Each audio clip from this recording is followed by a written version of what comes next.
प्रचारिणे निर्विशेषा शून्यवादी पाश्चात्यदेशतारिणे नमो महावदन्याय कृष्णप्रेमप्रदायते कृष्णाय कृष्णचैतन्या नामिने गौरत्विषे नमः। हे कृष्ण करुणा सिन्धो दीनबन्धो जगत्पते गोपेश गोपिकान्त राधाकान्त नमोस्तुते तप्त काञ्चन गौराङ्गी राधे वृन्दावनेश्वरी वृषभानुसुते देवी प्रणमामि हरिप्रिये वाञ्छाकल्पतरुभ्यश्च कृपा सिन्धुभ्य एव च पावनेभ्यो वैष्णवेभ्यो नमो नमः। जय श्री कृष्ण चैतन्य प्रभु नित्यानंद श्री अद्वैत गदाधर श्रीवासादि गौर भक्तवृंद। हरे कृष्णा कृष्ण कृष्ण हरे हरे, हरे Ram Ram Ram Hare Hare.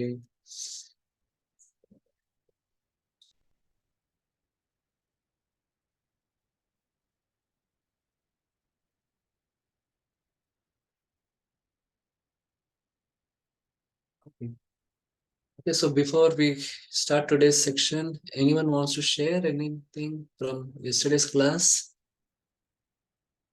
Any one, two devotees? There is an OB question based on what we discussed yesterday. So,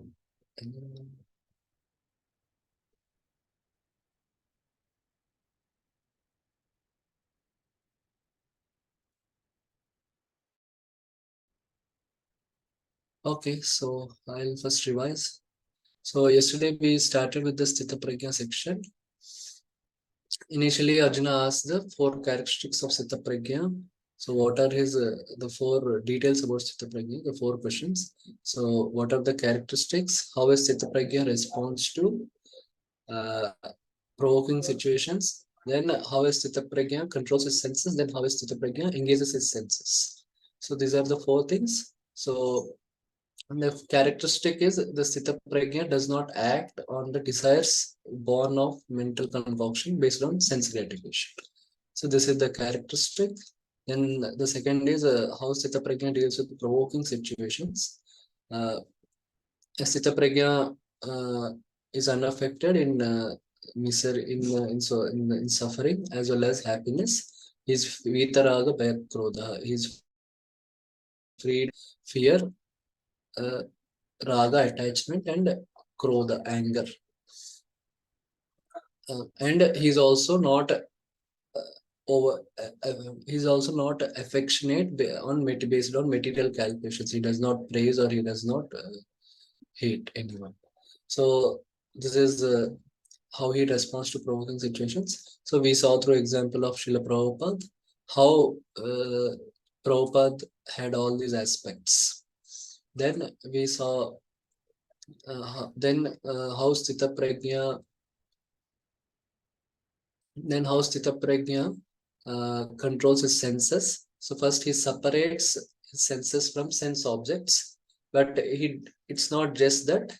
He also does not have the desire for sense enjoyment or the taste for sense enjoyment. He doesn't have, because he is absorbed in Atma and is not audible. Not audible. Because No, audible. You are audible, Prabhu. Exactly. Yes, you are audible. Somebody else will say. So he also does not have the taste for sense enjoyment, but because he is focused on Atmagyan and his prescribed duty. So this he can achieve by devotion to Lord, which is Matpara. This is the first mention of devotion to Lord, which is an anga of Karma Yoga. It's different from Bhakti Yoga. So then both, because with sense control, with devotion to Lord, one can conquer the senses. So this is about engagement of the senses. Yeah, then Krishna tells how exactly one can get distracted by senses. Even one is vipaschita, but the dhyayato vishyanpumsa, that all sequence Krishna explains. So then Krishna talks about how one can how Sthita Prajna engage, because we are talking about karma yoga, so he has to do his prescribed duty. He has to engage his senses. So then Krishna talks about how the mind has to be free from raga, dvesha, vimuktaistu. So then you can do indriyansharam. So then he will doing, if one follows this, then one will advance spiritually. Then the benefits of spiritual, focused mind and fixed intelligence. So then also cautions Arjuna that here also one should be very careful, because though mind is getting pure, but it is not fully pure. So just like a boat can be swept away by a wind, so mind also can focus on one of the senses and can distract the intelligence. So that Krishna gives the caution. So therefore, Prabhupada gives the solution that we should engage all the senses. And he gives the example of Ambarish Maharaj. So now, Krishna, like something like he summarizes the Prajna section in the last 4 verses. So that we will see. Let me share my screen.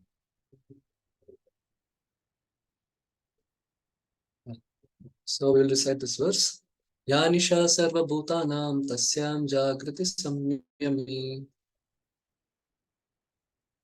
या निशां सर्वभूतानां तस्या जागर्ति संयमे Yasyam jagriti bhutani sa nisha pashyato mune. यस्या जागृति भूतानि सा निशा पश्यतो मुने. Yeah, so this is like, this is something like a verse out of blue, because it's not showing some philosophy. It is saying day, night. By the meaning, we cannot, just by the literal meaning, it appears little out of the context. So the meaning translation says like, what is night for all beings is the time of awakening for the self-controlled, and the time of awakening for all beings is night for the introspective sage. Okay. So yeah, our acharyas and Srila Prabhupada, they help us understand what exactly it is. So here, time of awakening and night. So time of awakening means that which is helping one advance, where one is the intelligence is active, and night means where the intelligence is shut off, where one is indifferent to that situation. So first we will see about first Sthita Pragya. So for him, his intelligence is fixed on Atma and on sense control. So for him, so this intelligence is day for him. So intelligence can be of two types. So one is intelligence fixed on Atma and sense control. Another is intelligence fixed on material enjoyment.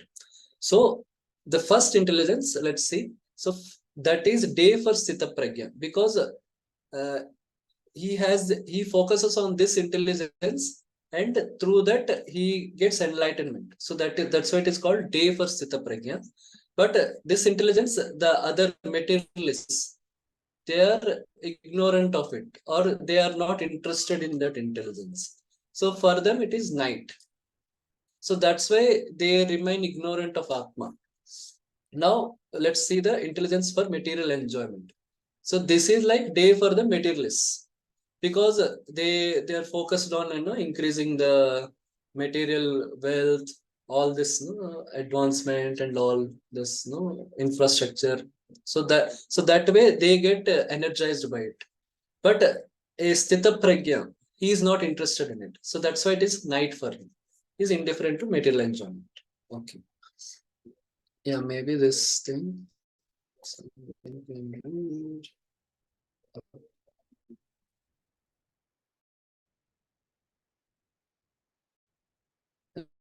Madhav Harinam Bro, can you read this? One is intelligent in material activities or sense gratification, and the other is introspective and awake to the cultivation of self-realization. Activities of the night for the persons materially absorbed. Materialistic persons remain asleep in such a night due to their ignorance of self-realization. The introspective sage remains alert in the night of the materialistic man. The sage feels transcendental pleasure in the gradual advancement of his spiritual culture, whereas the man in materialistic activities, being asleep to the self-realization, dreams of varieties of sense pleasure feeling sometimes happy and sometimes distressed in his sleeping condition. The introspective man is always indifferent to materialistic happiness and distress. He goes on with his self-realization activities undisturbed by material reactions. Yeah. So, yeah, Prabhupada explains the same that how an introspective man or is always indifferent to materialistic happiness and distress. Yeah. So, but yeah, we can see this currently in the current society, which is more or less 99.99% focused on material advancement. You can see what is the focus by who are popular, who are the popular social media influencers, who are the role models, film stars, politicians, business tycoons. So that way we can understand how the materialists, their focus is this material intelligence. So they are always looking forward to increase their material intelligence, how to make more money, how to have more sense gratification, how to have effective sense gratification, efficient sense gratification. So this is all their focus. Okay, so so the next sloka, Krishna tells how Sthita Pragya means how he engages with his senses. Because one thing is while one is have to do his prescribed duties, he has to engage his senses. But how a Sthita Pragya will remain unaffected by that interaction of senses and sense objects that Krishna has explained. Okay. आपूर्यमानम् अचलप्रतिष्ठितं समुद्रमापाप्रविशन्ति यद्वत् आपूर्यमापम् अचलं प्रतिष्ठं समुद्रमापं प्रवशन्ति यद्वत् तद्वत् कामायं प्रविशन्ति सर्वे स शान्तिमप्नोति न कामकामी. तद्वत् कामायं प्रविशन्ति सर्वे स शान्तिमप्नोति न कामकामी. So, a person who is not disturbed by the incessant flow of desires that enter like rivers into the ocean, which is ever being filled but is always still, can alone achieve peace and not the man who strives to satisfy such desires. Okay, so senses, when senses come in contact with sense objects. So senses are five and sense objects, there are five. Like for eyes, there is sight, for ears, there is sound. So similarly for others. So then when these come, naturally there will be a desire to enjoy. As we have seen also in Dhyayato Vishyan Pumsa verse. Naturally, when there is a contemplation on the objects of senses, there is lust will grow. So this is natural. We can see in our daily life also. Like there is always temptation when we engage in the course of executing our prescribed duties. So even for devotees also, because they have means that temptation is always there. As long as that activity goes on, the temptation is there. Like for professional life, there is no temptation of money, recognition, power, facility. In social life also, there may be followers, praise, appreciation, popularity. So this is inevitable. So we cannot stop it. So, but how to deal with the temptation, Krishna is telling. So this temptation, it's a desire to enjoy. So what is Sthita Prajna does? He remains indifferent to the temptation. Like the analogy is given like ocean indifferent to rivers. So many rivers, they continuously pour water in the ocean, but ocean never overflows. He absorbs it, but he remains indifferent. He remains at his own place. The ocean remains at its own place. It does not overflow, get affected by it. So similarly, Sthita Prajna is not affected by the temptation. So how he can do it? Because he is focused or absorbed in the Atma Gyan and his occupational duty. But a materialist, he succumbs to the temptation and he desires to enjoy. So that way he gets carried away. So this is how a Sthita Prajna or a yogi or a practitioner of Karma Yoga, he deals with temptations which he encounters while engaging in his prescribed duties. Okay. Yeah, Shaili Mataji, can you read the purport? Highlighted portion.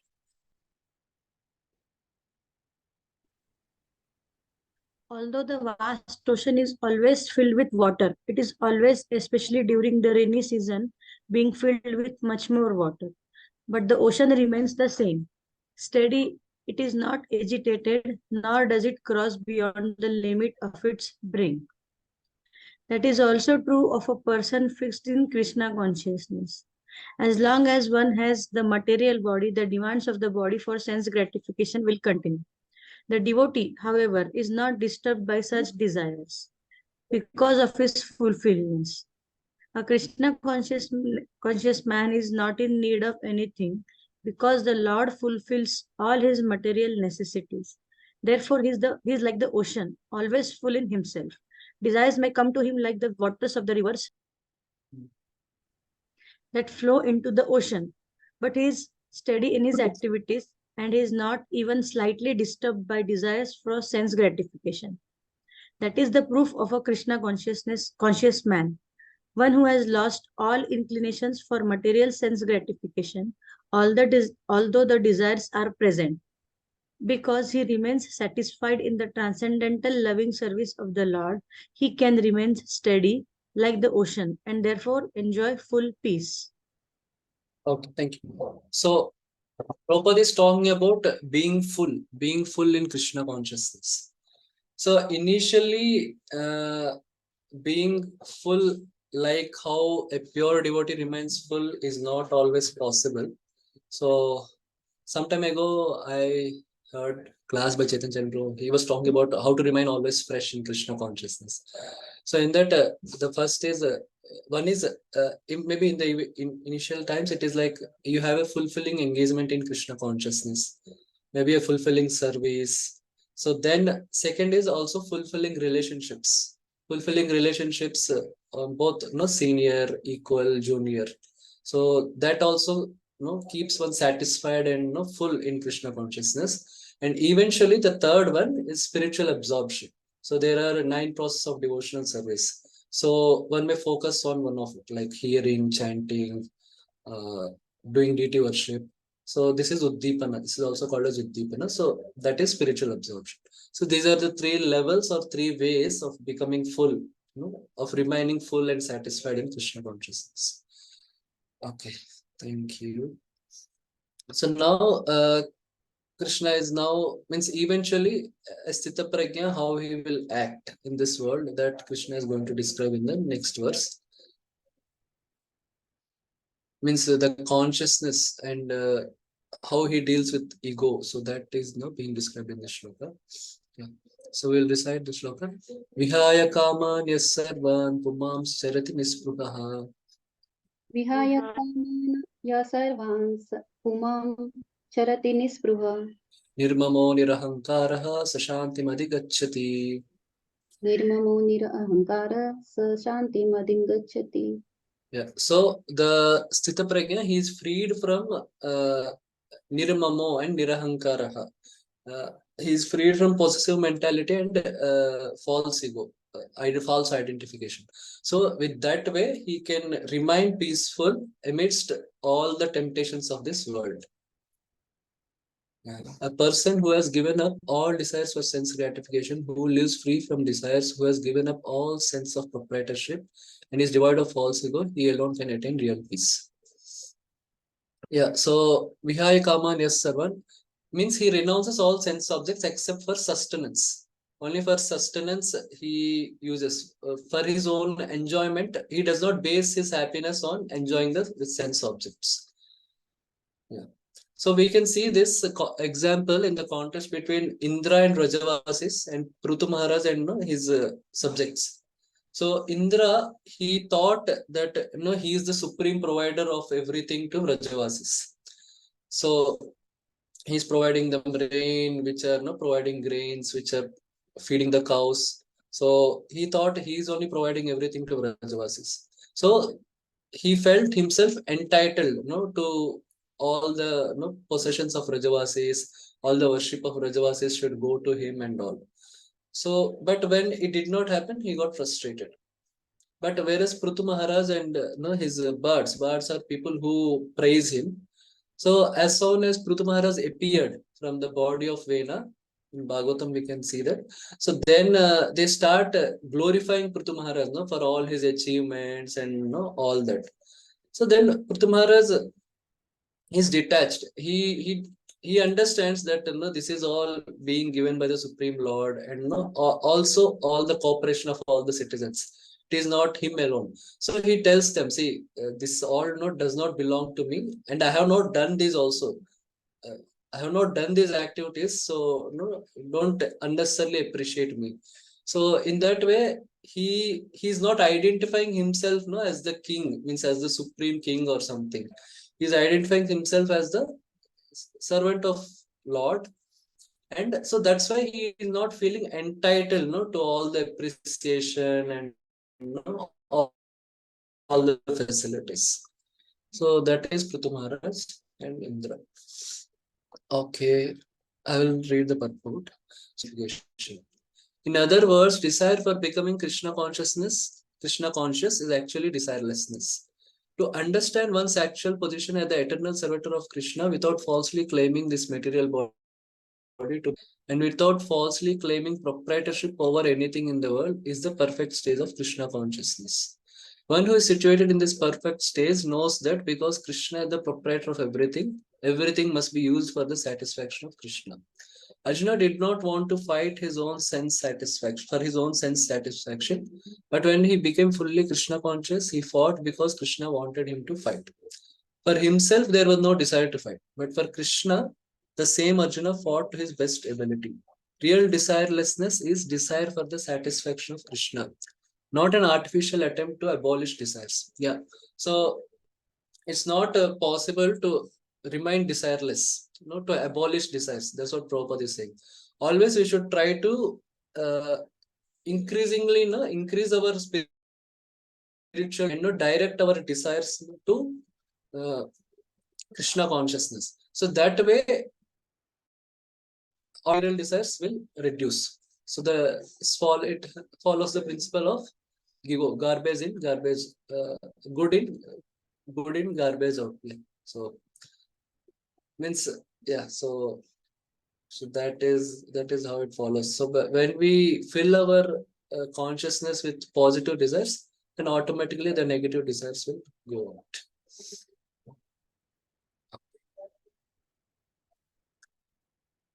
Okay, so the next Krishna concludes the second chapter telling how the Sthita Prajna achieves liberation. Esha brahmistita partha nainam prapya vimuhyati. Isha ब्रह्मस्थितः Partha नैनां प्राप्यं विमुहति Sthitavasyam antakalepi brahma nirvanam richati. स्थितवासम् अन्तकालेऽपि ब्रह्मनिर्वाणं रक्षति.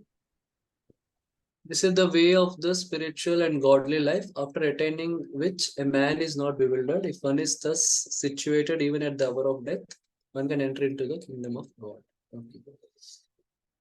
So this is the first time Krishna is using the word Brahman, mentioning the word Brahman. So the first time he is using the word Brahman. He will use it also in 4th and 5th chapter, and also in subsequent 15th chapter and all. So Sthita Prajna, there are two things. He is situated in Brahman, means his meditation, consciousness is focused on Brahman, and he remains unaffected by the material world. So if he does these two things, then he gets liberation and attains Brahman at the end of his life. Okay. Yes.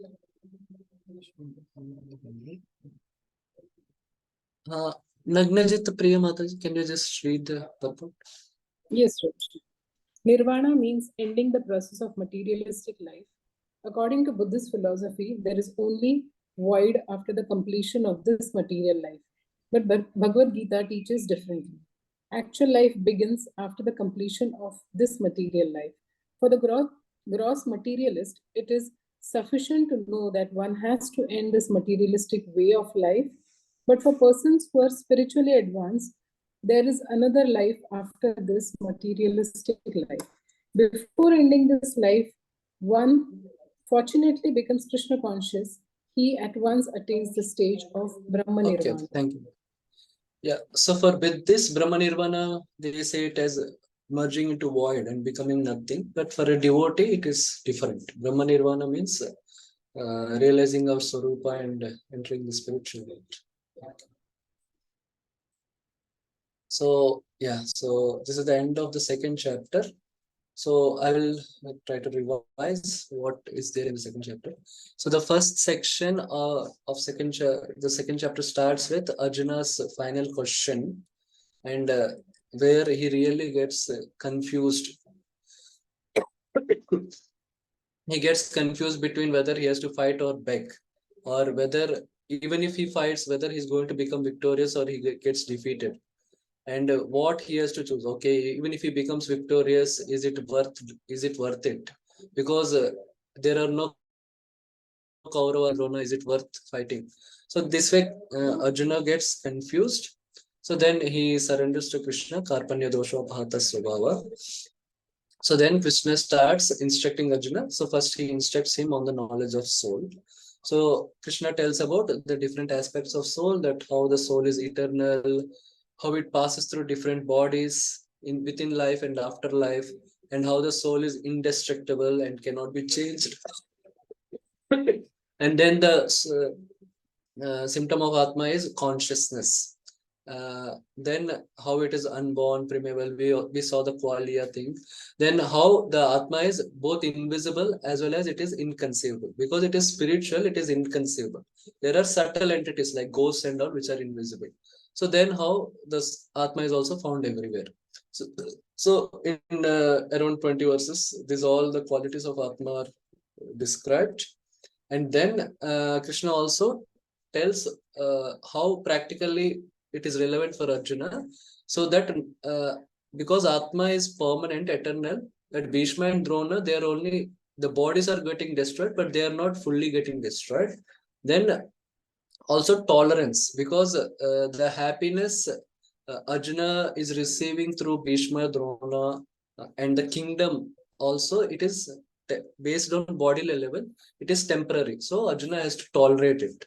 So then also, if Arjuna acts on the Atma level and follows his duty as a Kshatriya, he is not going to get affected by sin. This is the third question of Arjuna. And also Prabhupada refuted Mayavad philosophy, if those soul cannot be cut, how Brahman, being spiritual, is getting cut into different Atmas. Like that, Prabhupada refuted. So then Krishna, based on this Atma Gyan, he wants to start Karma Yoga. Initially for that, Arjuna prepares the background for Karma Yoga by telling about Karma Kanda. So he tells Arjuna, you should fight, and if you fight, you will get kingdom, or you will go to, if you get killed, you will go to Swarga. This is real happiness, not the kingdom. And then if you don't do your prescribed duty, you will become sinful. It's not by killing Drona and Bhishma, you will get sin. Then he tells some other logical reasons. If you don't fight, you will lose your previous fame, and you will also become infamous in the eyes of people as well as in the eyes of fighters like Bhishma and Drona. They will call you because you are not, you're afraid of us, that's why you're not fighting, all these things. So then Krishna comes to Karma Yoga. After speaking about Sakama Karma, so then Krishna says, don't practice Karma Kanda, but you should practice Karma Yoga based on the Sankhya philosophy. So then Krishna explains the various aspects of Karma Yoga, how the benefit is permanent, then how one has to be focused, Vyavasayatmika Buddhi, then all this, one has to be detached, then the Karma Nevadikaraste, Varnashrama Dharma, one should not focus on results, and one should not even consider himself as the cause of results, and one should be equipoised. Then how the intelligence gets purified, Krishna says in this, as it is shown in this diagram. So then it comes to Sita Pragya, the characteristics of Sita Pragya, the first characteristic, how he responds to provoking situations, how he deals with his senses, controlling senses, and then engaging in senses while executing prescribed duties. So in this way, Krishna described various aspects of Karma Yoga, Sakama Karma, Nishkama Karma, and the Sankhya philosophy in the second chapter. Okay, so any questions on second chapter? before we proceed to third chapter. Okay, so we'll proceed to Prabhuji, yes, bro. Harish. Prabhuji, this second chapter name is given as Sankhya philosophy, kind of. Yeah, How Sankhya exactly Yoga. this? Yeah, Sankhya Yoga. How that word representing this chapter? Can you? So this question is being asked Yeah, by. because that theme is the foundation for all the topics discussed in the Sankhya in this chapter. It's given by Ramanujacharya. So even the Sthita Prajna section always how a Sthita Prajna tolerates misery and all, because this is Prarabdha Karma. So that way, and how he is indifferent to material enjoyment because he is fixed on the Atma and the duties based on Atma Varnashrama Dharma. So that is all the underlying concept behind all these even Sthita Prajna section, Karma Yoga, it is all the concept of Sankhya, means the concept of Atma. So that way you can say that this is Sankhya Yoga. Okay, so you mean that the teachings of Lord Kapila, there also Sankhya philosophy is, I think, mentioned. So it's also in line with this. Can we say that? No. Yeah, here the classification is only on Atma and matter. Okay. But in Kapila, it is a little different. Kapila, it goes into devotional service. Means their Paramatma is also considered. Here, Krishna did not primarily focus on Paramatma. He has mentioned about that, Matpara, that is there. But that's not... here, the Sankhya is more directed to Karma Yoga. Whereas in the Bhagavatam, the Sankhya is more directed to devotional service. Okay. Yeah. And Prabhuji, one more thing, that Brahmanirvan, can you just give some little bit more explanation? Like you said we used to know our Swarup and we used to go in merge again in that effulgent Brahman. How exactly it goes and things? Can you just throw a little light on this? No, okay, Brahman. Yeah, Brahman so for... not Brahman, Brahmanirvana. Yeah, so the Karma Yoga, okay, Brahma Nirvana. Yeah, this Prabhupada is saying, for us, Brahma Nirvana means, see, Brahma, actually, these terms, even if you see in Bhagavatam, like Brahma, Ittam Brahma Sukhanubhutya. So this Brahma term, it can be interchangeably used to refer to Brahman, Paramatma, and Bhagavan. It's done. So that way, for us, Brahma Nirvana, for a devotee, can mean going back to the association of Bhagavan in the spiritual kingdom. That way. No, So, not for a devotee. In general, like in case of Buddhism, also, if you see what exactly okay. this Brahman Nirvana means for the outside people, I'm just asking because these Achha. questions I used to come across whenever we used to go for the book distribution. We used to get stuck with these questions. Okay. So Brahma Nirvana, yeah, basically for a Karma Yoga perspective, the devotee means they want, because they are not knowledgeable, because they have not come in association of devotees, so they don't know about the Bhagavan. They only know about Vishnu, but Vishnu also they know very little, means in relation with the material world, how Vishnu is the supreme Lord, is the supreme for Devatas and all. They don't know about the personal pastimes, they don't know about the associates of Vishnu. So, and they don't know about the abode of Vishnu, because this is not, this description is not so much there in Vedas. Vedas mainly deal with Karma Kanda and all. And Upanishads also deal with Brahman. Because of this, the focus of generally those who practice Karma Yoga, Jnana Yoga, Dhyana. And also Upanishads talk a lot about the suffering and the suffering negatively about relationships and all. So in that way, they will not be so much attracted to devotional service. So that way, their focus will be on Brahman. And after leaving the body, means if they follow that, if they fulfill the two conditions, they are meditating on Brahman. So this vakyas are there, no? They meditate on this, no? Aham Brahmasmi, Jnanam Ananda Brahma. So these statements they keep on meditating, because Brahman does not have any form and all. So if they do it successfully, then after death, they will merge in the Brahman. Brahman is the impersonal effulgence. So they will merge, and that will be their position. And but that also happens by the grace of Bhagavan. So they have to that, then they will be they will not be, they will be incriminated in sinful and pious activities, and they have to take birth again and all. That is the thing. I hope it clarified. Okay. Yeah. So now we'll go to third chapter. Yeah.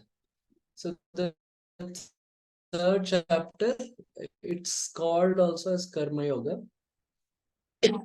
Because the first section deals with the discussion of Arjuna. Means Arjuna again asks a question, because Krishna in the second chapter, the Krishna has covered a lot of territory. Means Krishna described about Karma Yoga, and also he described about meditation on Brahman.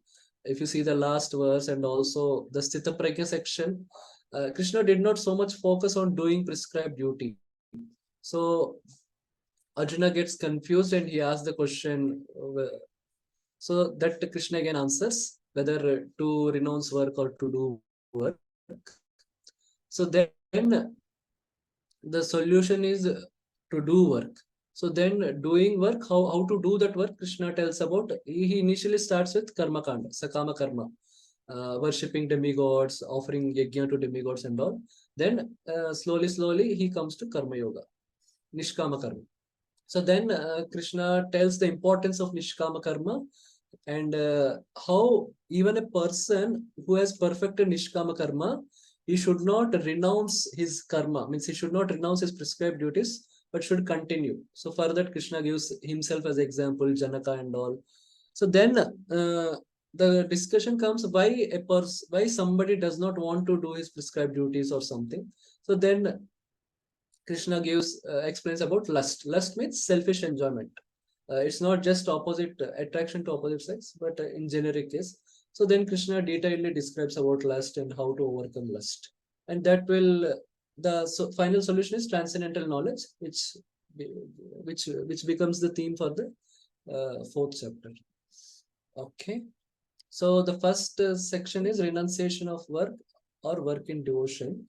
So in this, there is a discussion on whether karma yoga has to be done or jnana yoga. Jnana yoga means renouncing the work, renouncing the world, and meditating on Brahman. And karma yoga is doing your prescribed duty. Because Arjuna is still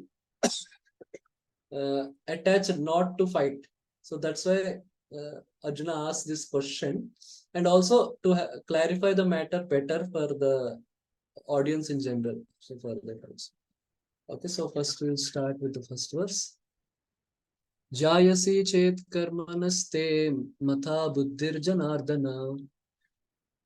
जायसि चेत् कर्मणस्ते मता बुद्धिर्जनार्दन Tat kim karmani ghore mam niyojayasi keshava. तत् किं कर्माणि घोरे मां नियोजयसि Keshav. Okay. So the translation goes like this.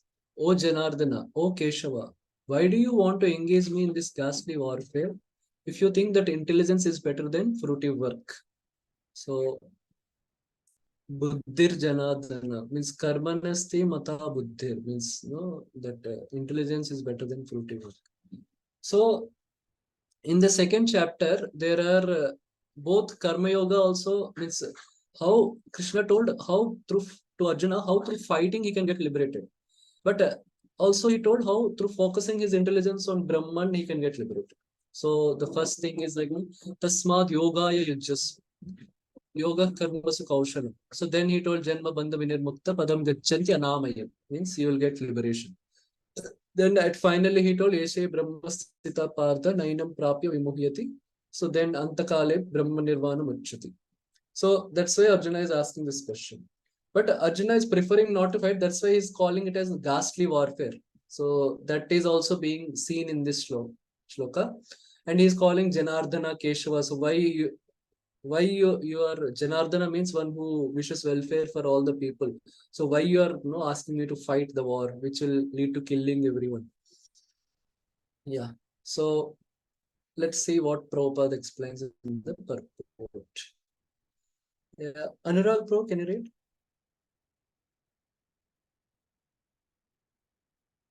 Anurag Pro? Yes, bro. Yeah. Sometimes from the beginning or only highlighted No, portion? the highlighted portion. Sometimes Krishna consciousness is misunderstood to be inertia, and one with such a misunderstanding often withdraws to a secluded place to become fully Krishna conscious by chanting the holy name of Lord Krishna. But without being trained in the philosophy of of Krishna consciousness, it is not advisable to chant the holy name of Krishna in a secluded place, where one may acquire only cheap adoration from innocent public. Arjuna also thought of Krishna consciousness or Buddhi Yoga or intelligence in spiritual advancement of knowledge as something like retirement from active life and practice of penance and austerity at a secluded place. In other words, he wanted to skillfully avoid the fighting by using Krishna consciousness as an excuse. But as a sincere student, he placed the matter before his master and questioned Krishna's to his best course of action. In answer, Lord Krishna elaborately explained Karma Yoga or work in Krishna consciousness in this third chapter. Yeah. So Arjuna, he wants to avoid fighting. He wants to avoid fighting so that's why he asked question. That's what Prabhupada is saying. But he's sincere. So he asked Krishna, whom he accepted as his spiritual master. But he did not decide on his own. So it's important that whenever there is a confusion, one needs to ask the superior, senior Vaishnavas involved. It's important. Okay. Okay, I think maybe I'll explain it. Okay, I'll explain. I forgot to explain the OBA question. I'll explain it at the end. Okay. So then Arjuna is no more clearly putting the question that he wants clarity between Karma Yoga and Jnana Yoga. So that's why. Initially, the question is why you are asking me to fight, which is a very ghastly thing. When karma is better, when intelligence is better than karma, now he's asking in a little more clear way. Vyamishreneva vakyena buddhim mohayasi me. वामिश्रेणेन वाक्येन बुद्धिं मोहयसीव मे Tadekam vada nishchitya yena shreyoham apnuyam. Tadekam vada nishchitya yena shreyoyam. Yeah. So the translation is, my intelligence is bewildered by your equivocal instructions. Therefore, please tell me decisively which will be most beneficial for me.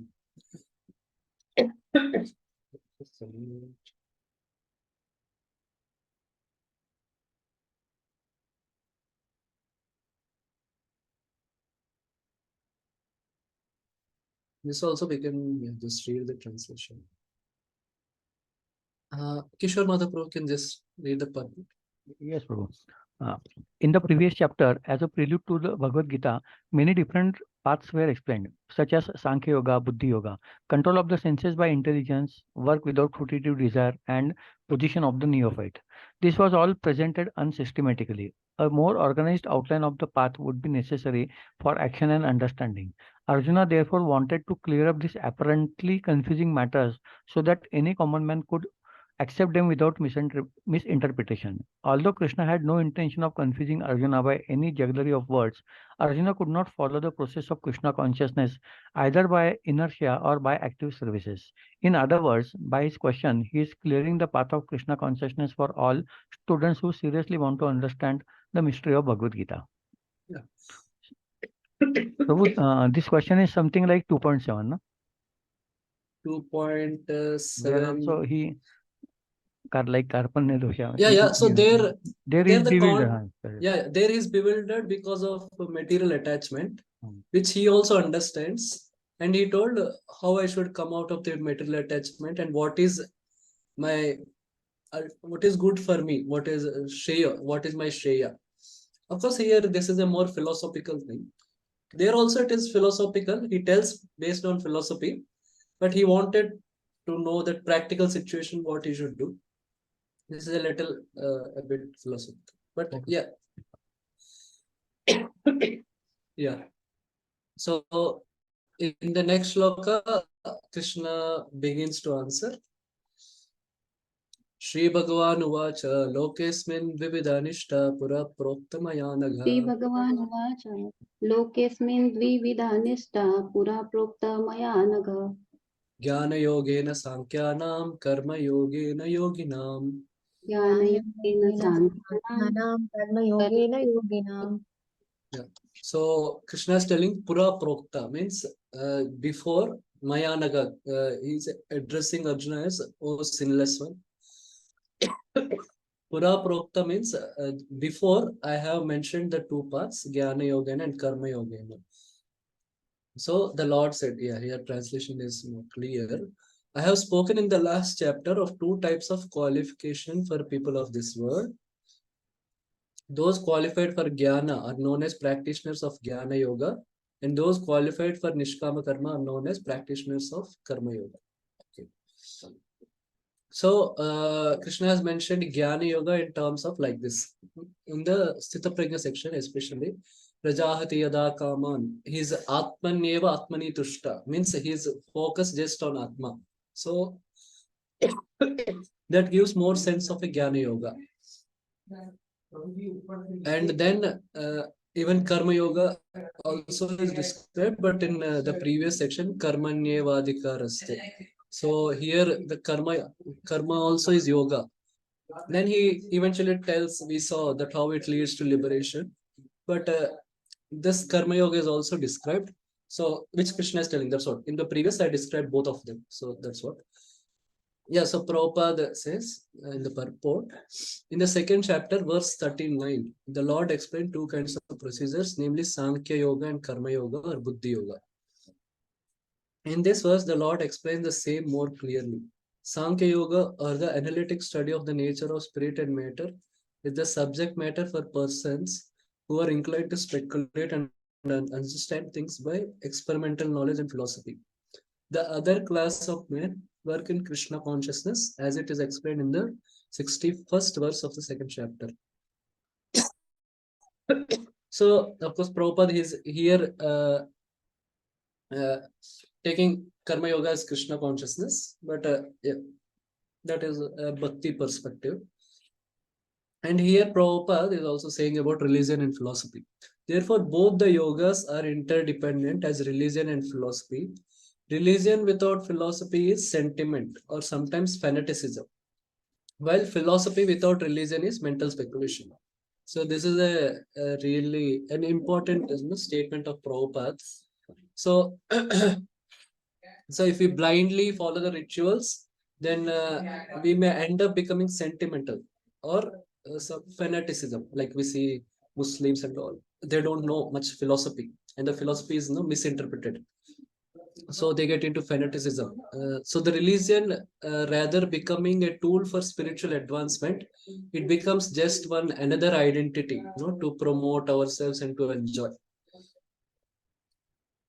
Or religion becomes an emotional experience rather as a tool for spiritual advancement and spiritual upliftment. So that is religion without philosophy, and philosophy without religion. So philosophy without religion, so then it becomes a dry speculation. Like, yeah, philosophy is very appealing for intelligence and that is there. But if there is no practical, practical insight for that, then there is not much spiritual transformation. So that is that is another extreme.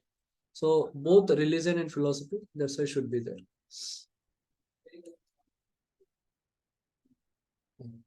So now Krishna is actually addressing the concern of Arjuna that he does not want to perform his prescribed duty.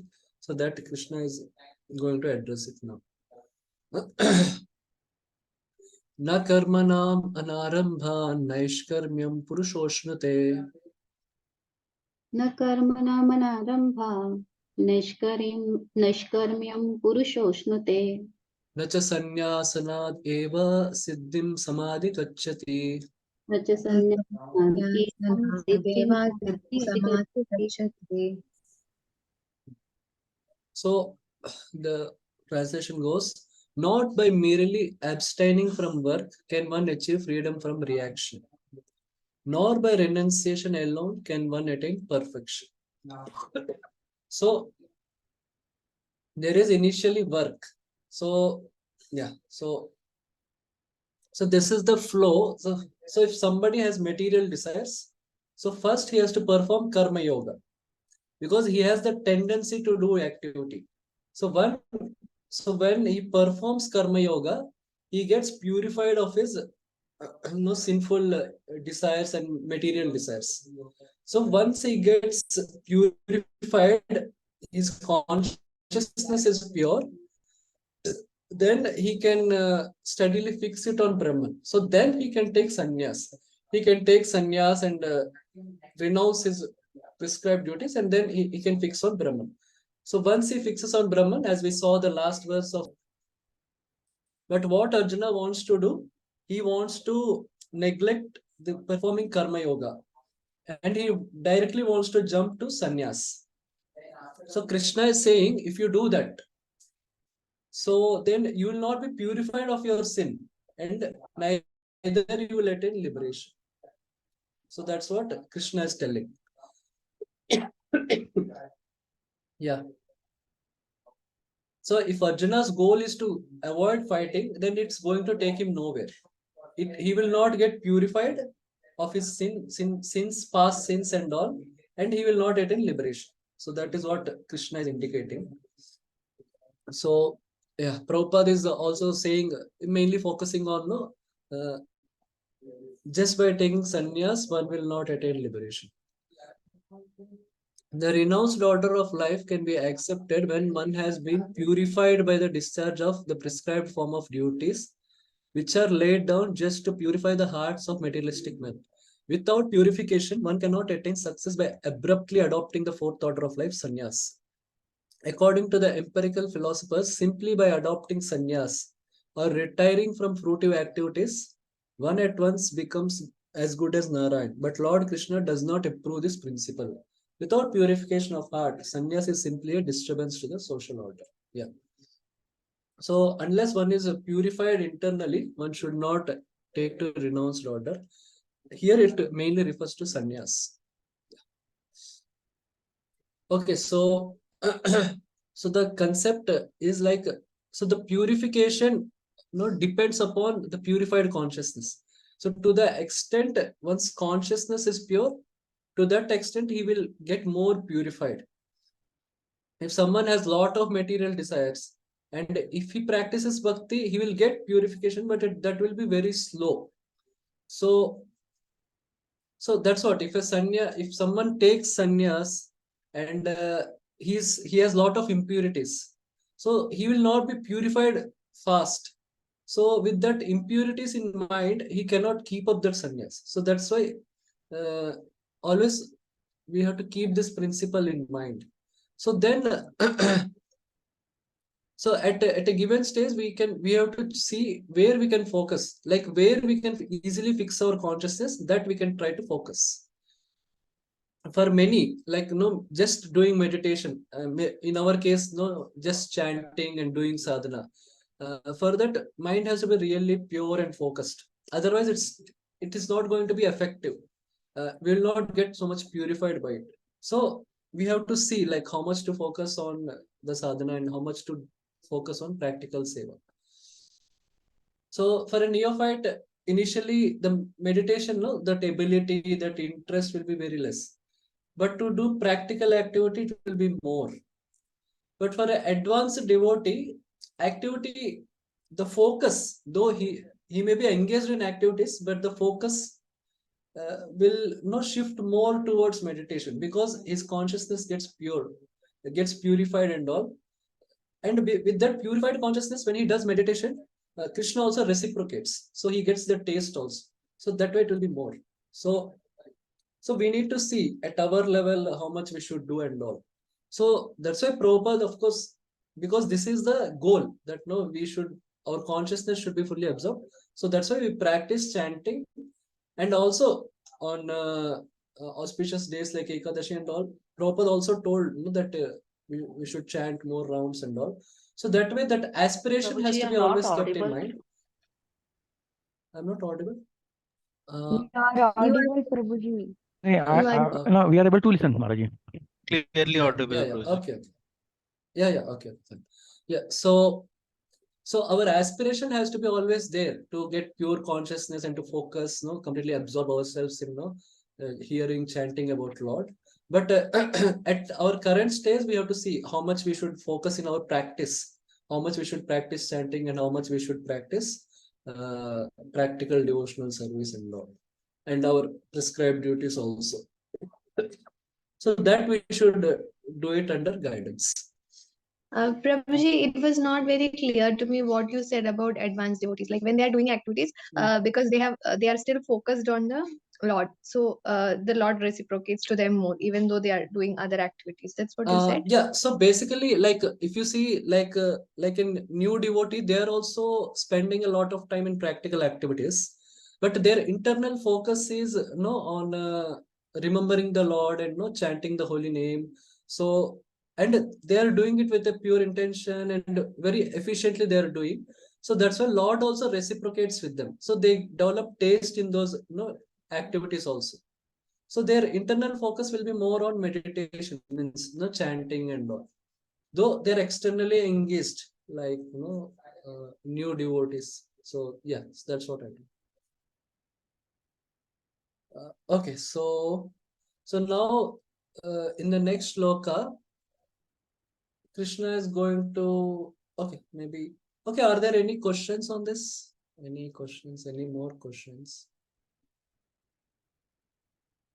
Yes, Madhav, Harinam, bro.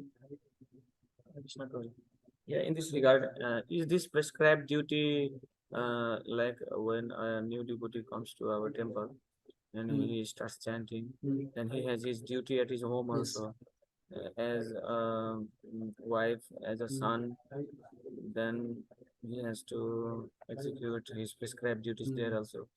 So, which type of prescribed duty, as is material duty, or like you said, some activity? Which one is Okay. question? Yes. Okay. So basically, yeah, the activity part can be. See, one is Varnashrama is not an integral part of Bhakti. So that will get more clarified in Nectar of Devotion.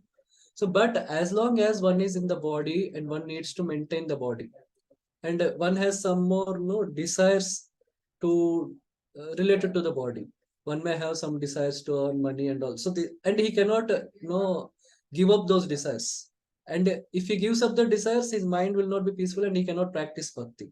So that way, so our acharyas have told, okay, so you do varnashrama duties, means you can work outside, you can have a family and all, but do it under some rules and regulations. Our acharyas have given that, so that rules and regulations one has to have guidance, and one can give those fruits to devotional service. So that is varnashrama part, and another is practical service. So both, yeah, initially both have to be done, and as after, so as one advances, one's consciousness gets purified, then one will be able to see even the prescribed duties also as a service to Lord and all. So that is there. Like Bhaktivinoda Thakur's that song is there. How he sees every family also. He can make it more Krishna conscious and all. Or he can, or if that is not possible in his case, then he may more focus on his sadhana and all. Does that help? Yeah. So it means both prescribed duties as well as even the practical, devotional activities, both. Yes, sometimes some devotee they want to skip their household duties and they very interested in Krishna consciousness, and they act like sannyas.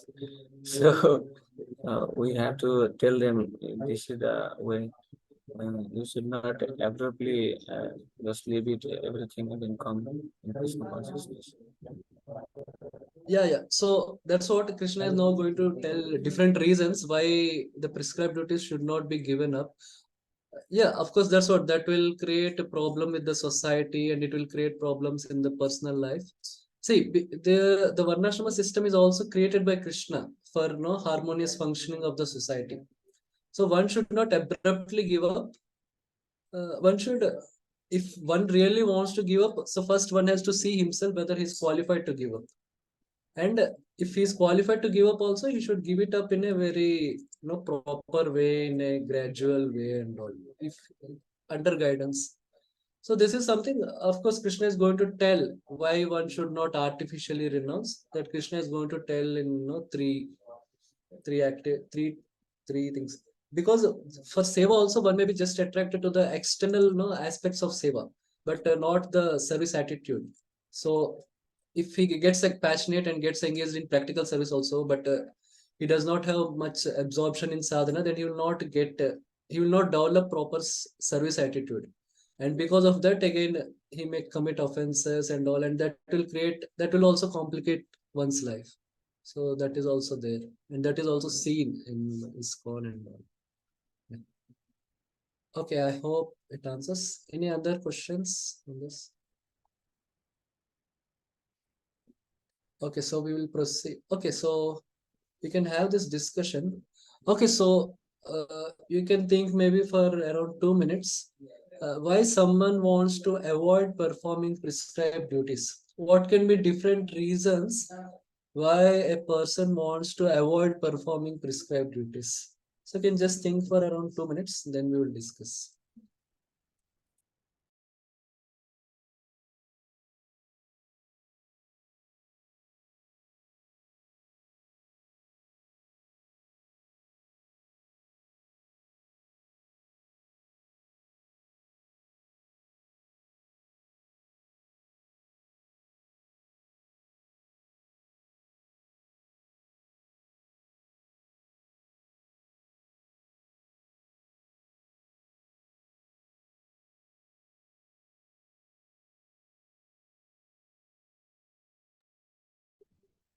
Yeah, so this is a common thing also in the society that people like children don't want to go to school, and sometimes the mothers don't, the girls don't want to have children. So these things are there. So you can think about different aspects. Thank you. Can I say, Prabhu? So maybe after a little. Okay.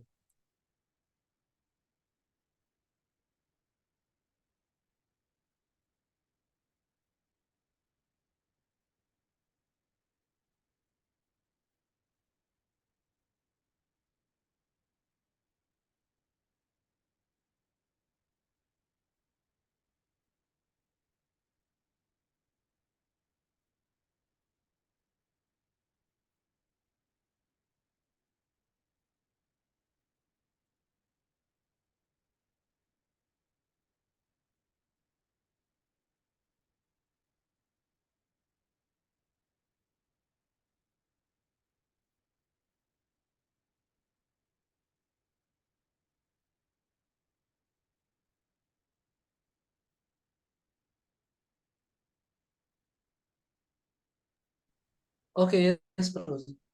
So you can Yeah. discuss. I will listed 3 points from my side.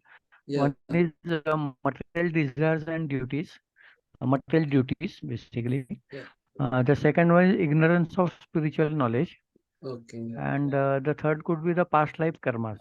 Is material desires, because duty, like while doing prescribed duty also, we have to have some sense control, and we have to be austere and all. So somebody who is too much obsessed with material desires, so they may not like to take responsibility of prescribed duties. So yeah, that is one thing. And Can you explain if somebody does not have spiritual knowledge, why he will not have prescribed duties? See, because for us also, when we were not with ISKCON and not with Krishna consciousness, we were not performing prescribed duties properly. But with the spiritual knowledge now, we are able to perform those. Yeah, yes. So what spiritual knowledge helps is it gives the overall picture, and it gives us how also our overall life, overall journey of the soul, how performing prescribed duties helps in that. Okay, so maybe we'll take some others. Okay, let me just see. So I have We'll take one maybe question for the third reason, what I told past life karmas, correct? So if Uh, someone is born into a very low family where there is no orientation of spiritual knowledge, so in his lifetime he doesn't get any opportunity to connect with spiritual knowledge, then how we can come into mainstream?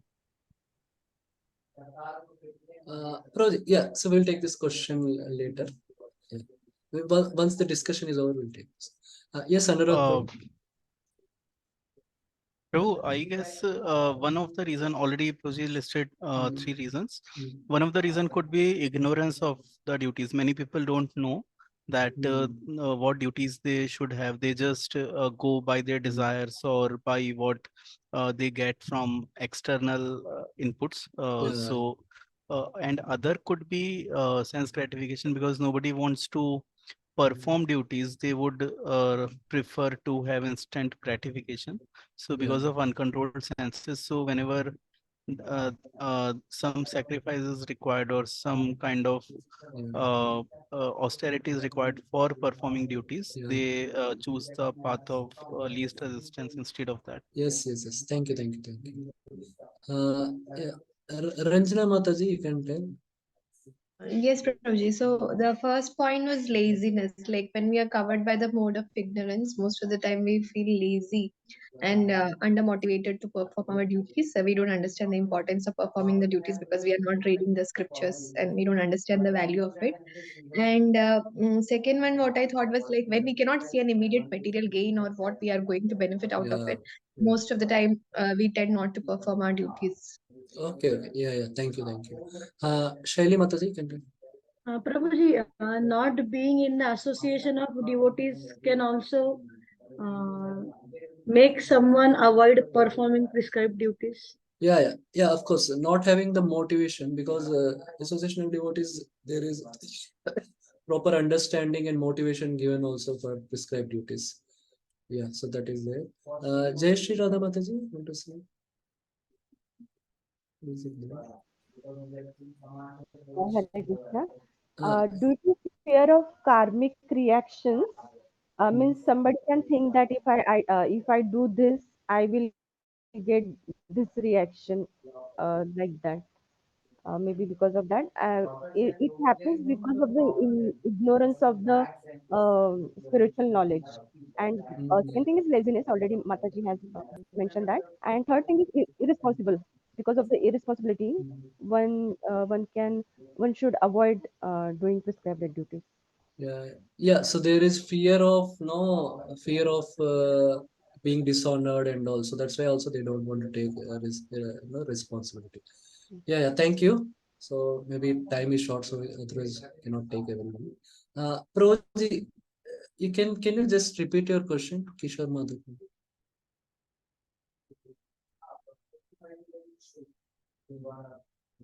Hare Krishna. Yeah, Prabhu. See, what I Yes, wanted to yes. say, because of past life, someone may be born into a very low family, where during his lifetime he doesn't get any opportunity to come into mainstream spirituality, basically. So then, how he can improve his position? How we can improve his position? Yeah. Means means it's not like means that's what. So see, Krishna has not taken responsibility to, because the first thing is devotional service is an individual process. Based on the individual inspiration only, one has to take to devotional service, because it is based on free will. So Krishna is not going to force anyone to take devotional service.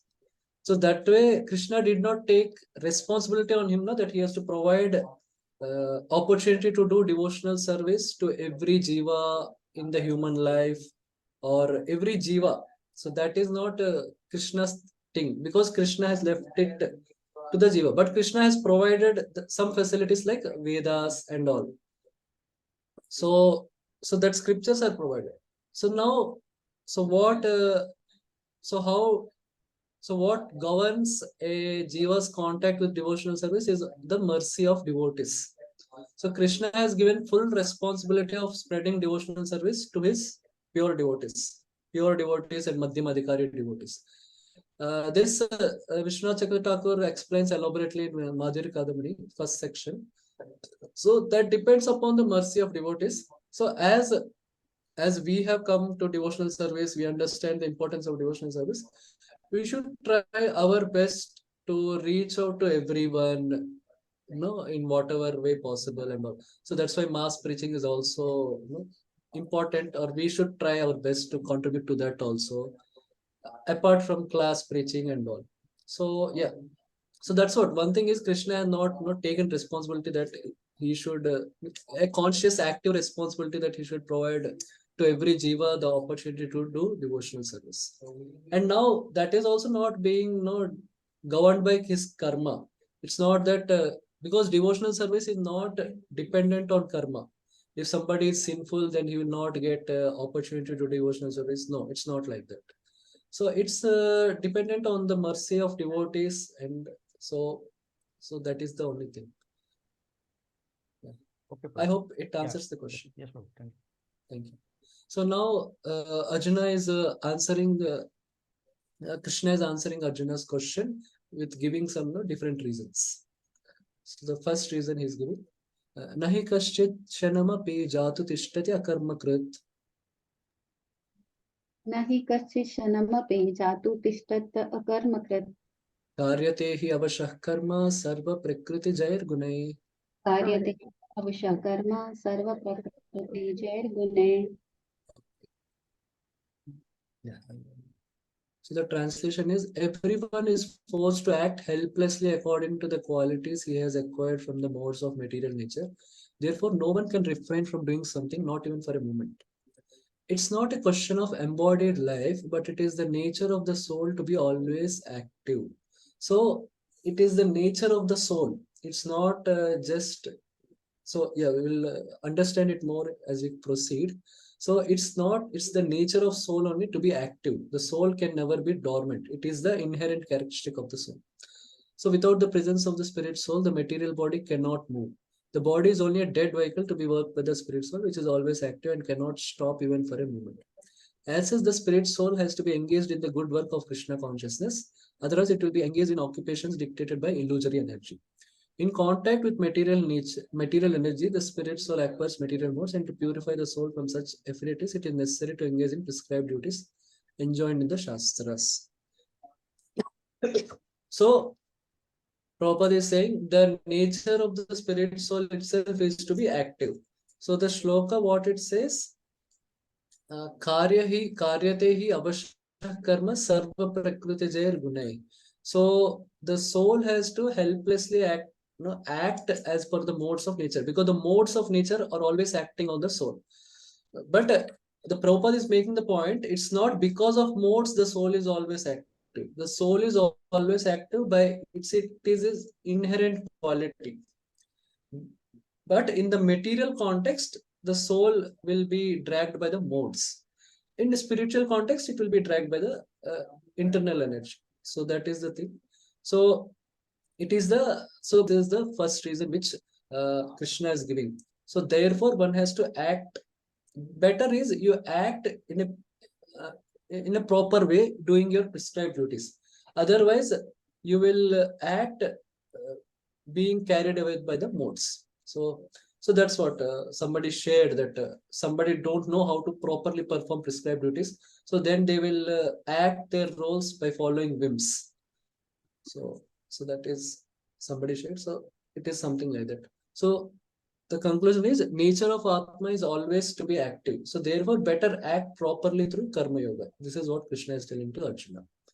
So the next reason Krishna is telling, Karmendriyani samyamya ya aste manasa smaran. कर्मेन्द्रियाणि संयम्य य आस्ते मनसा स्मरन् Indriyarthan vimoodatma mityacharasya uchyate. इन्द्रियार्थान् विमूढात्मा मिथ्याचारः स उच्यते. Yeah. So this is also small. And one who restrains the senses of action, but whose mind dwells on sense objects, certainly deludes himself and is called a pretender. So here Krishna is saying it's not only that earlier it is a philosophy. Perform your prescribed duty, you will create problem in the society. You will become a pretender and create problem in the society. So Manasa Smaran, basically, he has renounced the sense objects externally, but internally he's contemplating on the sense objects. So then what happens if a sannyasi, what he is supposed to contemplate on? He's supposed to contemplate on Brahman. If he's contemplating on Brahman, then he will get that liberation and he will attain Brahman. But if you contemplate on sense objects, according to Dhyayato Vishyan Pumsa, what will happen? He will develop lust. So that will take him towards lust, but not liberation. So then such sannyasis will create bad examples of how a sannyasi should be, and it will create disruption and disturbance in the society. So that's why Krishna is saying it will be pretender. So Prabhupada is writing, maybe I'll read the entire thing. There are many pretenders who refuse to work in Krishna consciousness but make a show of meditation while actually dwelling within the mind upon sense enjoyment. Such pretenders may also speak on dry philosophy in order to bluff sophisticated followers. But according to this verse, these are the greatest cheaters. For sense enjoyment, one can act in any capacity of the social order. But if one follows the rules and regulations of his existence, but he who makes a show of being a yogi while actually searching for the objects of sense gratification must be called the greatest cheater. Even though he sometimes speaks of philosophy, his knowledge has no value because the effects of such a sinful man's knowledge are taken away by the illusory energy of the Lord. Such a pretender's mind is always impure, and therefore its show of yogic meditation has no value whatsoever.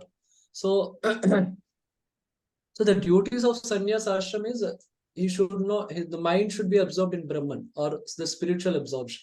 But if one is not following that, then he will be a bad example, and his so-called preaching and all also will not have any effect because he himself is not following. So it's not going to inspire anyone to follow.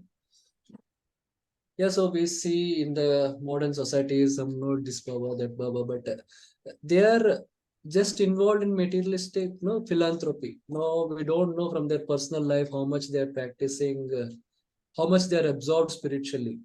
So, but they instruct them, but no. So such Babas in the history we see how it has they were caught in wrong things, and it destroyed the faith of people and all. So that's what. So, and there are some people who are in the dress of a sadhu and all, but they are fully engaged in politics and all. So it creates, it's a very wrong example, and it creates confusion and all. So yeah, I was just exploring about Christian monks. So this reads it. Let me just read it. So the United States Conference of Catholic Bishops commissioned the John Jay College of Criminal Justice in 2002 to conduct a comprehensive study based on surveys. Okay, I will just read. So the product of the study, titled the John Jay Report, indicated that some 11,000 allegations had been made against 4,392 priests in the USA.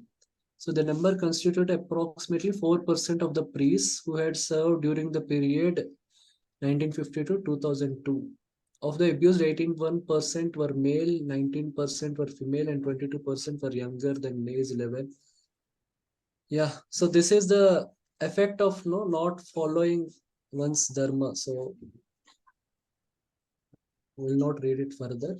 So therefore, that's why one should not prematurely renounce his prescribed duties for for some material purpose.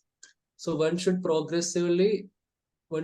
to fulfill his material desires by doing prescribed duties, and in that way he will get purified from the material desires. Then he can renounce his prescribed duties and focus more and more on spiritual advancement. Okay, so now based on these two reasons, Krishna will tell how Karma Yoga is the solution. Yastu indriyani manasa niyamya arbate Arjuna. यस्तु इन्द्रियाणि मनसा नियमात् वर्तते अर्जुन कर्मेन्द्रियै कर्मयोगम् आसक्तः स विशिष्यते. कर्मयोगम् आसक्तः स विशिष्यते. Okay. Yeah, this is also small. On the other hand, if a sincere person tries to control the active senses by the mind and begins karma yoga in Krishna consciousness without attachment, he is by far superior. Okay, Bhakti Lila Matas, can you just read the book? Yes, Prabhuji. Instead of becoming a pseudo-transcendentalist for the sake of a wanton living and sense enjoyment, it is far better to remain in one's own business and execute the purpose of life, which is to be get free from material bondage and enter into the kingdom of God. The prime Swarthagati, or the goal of the self-interest, is to reach Vishnu.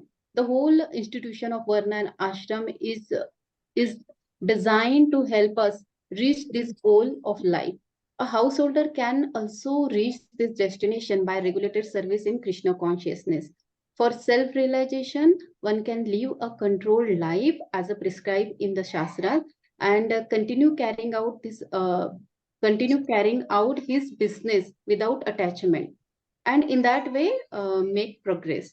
A sincere person who follows this method is far better situated than the false pretender who adopt show bottle spiritualism to cheat the innocent public. A sincere sweeper in the street is far better than the charlatan meditator who meditates only for the sake of making a living. Okay, thank you. So the last line is again a famous statement of Prabhupada. A sincere sweeper in the street is far better than the charlatan meditator who meditates only for the sake of making a living. And also, Bhaktisiddhanta Saraswati Thakur also condemns in his condemns this kind of attitude. He especially in the Tushtamana Tumi Kisera Vaishnava, in that song also he describes about, he exposes the issues with premature renunciation, these Babajis and all. So here Prabhupada is also telling how one doing prescribed duties, what all things he should also focus on. So he should also know that the prime Swartha Gati or goal of self-interest is to reach Vishnu. So this should be kept in mind while doing prescribed duties. And also, you should do regulated service in Krishna consciousness. So these two things are important. Then he should also learn how to carry out his business without attachment. So three things Prabhupada is also saying. So these things have to be kept in mind while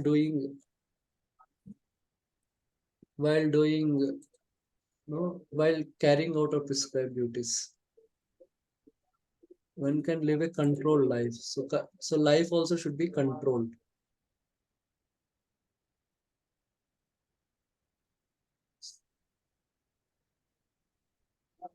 And carrying out his business without attachment. In this way, he will make progress. So that's why the process of sadhana and the sadhu sangha is also important for those who are engaged in prescribed duties, for everyone, but also for them. So that should be also kept in priority, and also controlled life. So as we have seen in the Sthita Prajna section, Krishna tells both things. The sense control as well as matparaha, devotion to God. Both are important to achieve conquest over senses. So it's a similar thing. which Prabhupada is telling for those who are engaged in prescribed duties, some pointers. So, what Krishna is telling to Arjuna, karma yoga with sense control and regulation and engagement by working senses. So, karma yoga, the working senses are voice, hands, legs, anus, and genitals. So, all these 5 senses are engaged. These are working senses. Jnanendriyas are eyes, ears, nose, tongue, and skin. So these working senses are engaged in the karma yoga. Because people also have, through their karma, they have those abilities.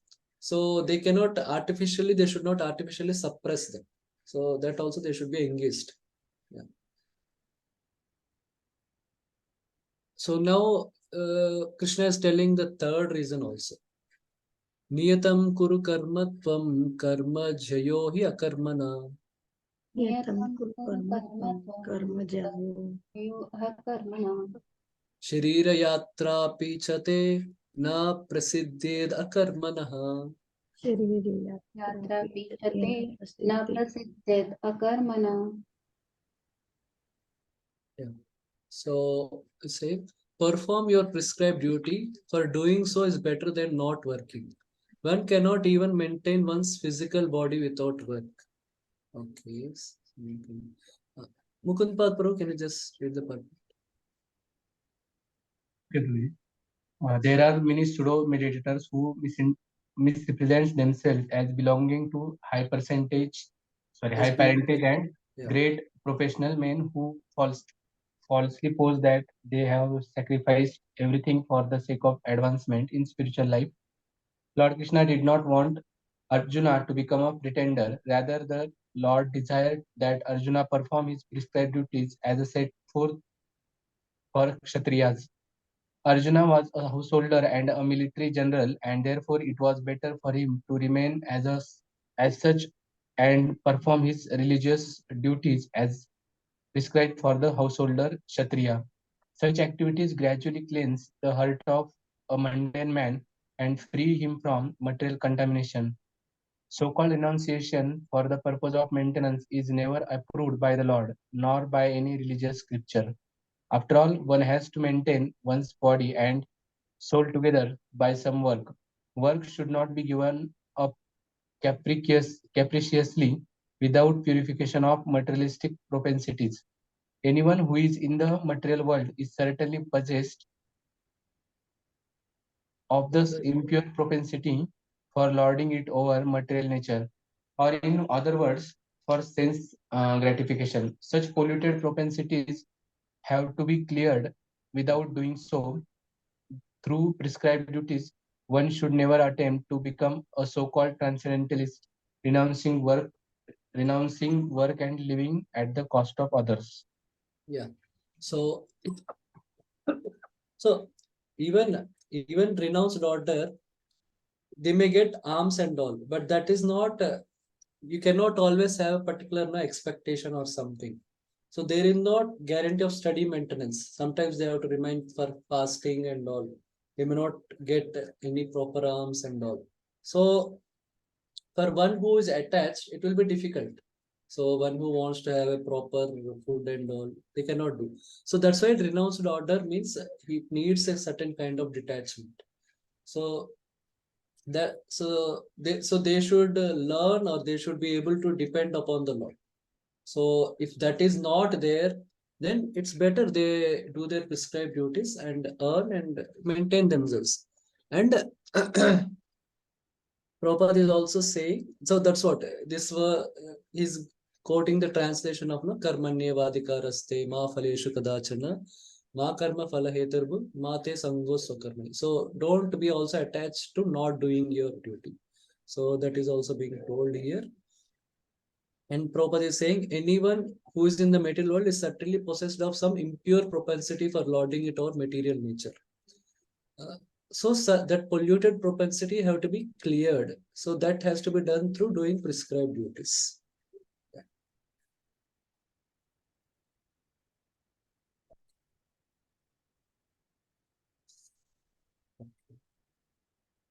Yes, Madhav Harinam Prabhu, you can have some question. Here, and these verses are for karma yoga. Is it? I don't think it is karma yoga because there is not Krishna involved. Is this for a general person who is not devotee or not transcendentalist? Okay, so you mean to say this, no, anyone who is in the material world, that one? Yeah, this is yeah, this applies to everyone, means this applies to every conditioned soul. Conditioned soul means what? He is conditioned to enjoy in this world. So that's why karma yoga is given to him. So he can do. It applies to everyone, not just devotees. Yeah. And also to devotees, because this is a generic thing which also applies in the realm of devotional service. So one has to accordingly choose the varna and ashrama with this consideration also. Of course, here the renounced order mostly, mainly refers to sannyas, not other, not brahmacharya per se. Yes, there are some people who on train we can see that they seem to be very healthy, but even they come for begging. So my thoughts come in mind that why they don't work, why they live at the cost of begging. So for them also they should execute their prescribed duties and maintain themselves. Yeah. So like I heard also, what they do with that money, they misuse it, and they use in breaking four regulative principles and all. So that's what. So that's what. So people. So that's what there is no. So it applies to them, and basically because there is no proper education of how to give charity, and the charity should it should lead to a proper. It should be lead to a positive consequence and all. So that education is not there among the people, as well as the government also does not pay any attention to it. So that's why we cannot so that's why these things now we cannot do much, but yeah, this applies even to them. So ideally that's what they should not be encouraged, and government or the kings should do something about it. But yeah. So that's what the responsibility of king is, to ensure that everyone follows varnashrama. So one should not neglect his prescribed duties. So that is the responsibility of the rulers. Okay. Yeah, any other questions? Because the next verse, Krishna will start describing Karma Yoga. No. Any other questions on this? Anything? Okay.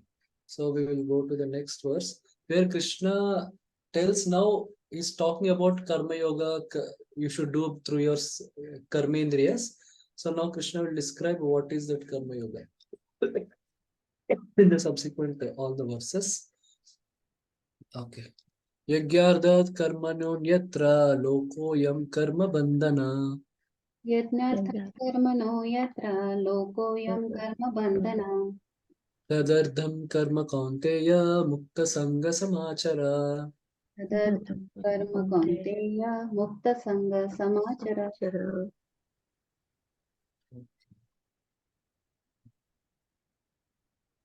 So,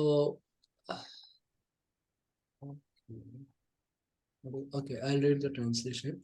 Work done as a sacrifice for Vishnu has to be performed. Otherwise, work causes bondage in this material world. Therefore, O son of Kunti, perform your prescribed duties for his satisfaction, and in that way, you will always remain free from bondage.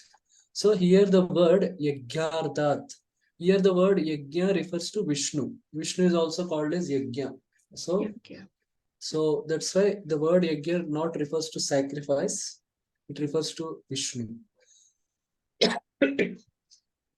Yeah. So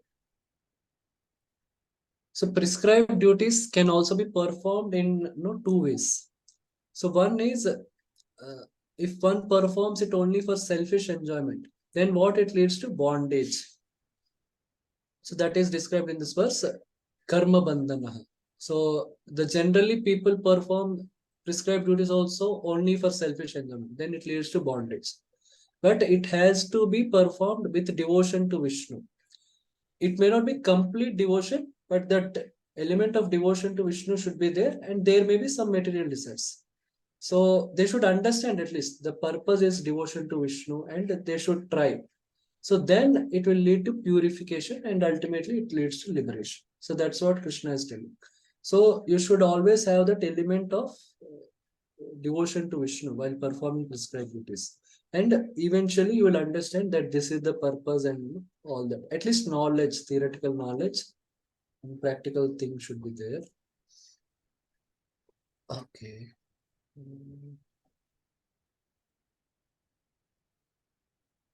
Okay, Prasanna Gopal Pro, can you read the purport?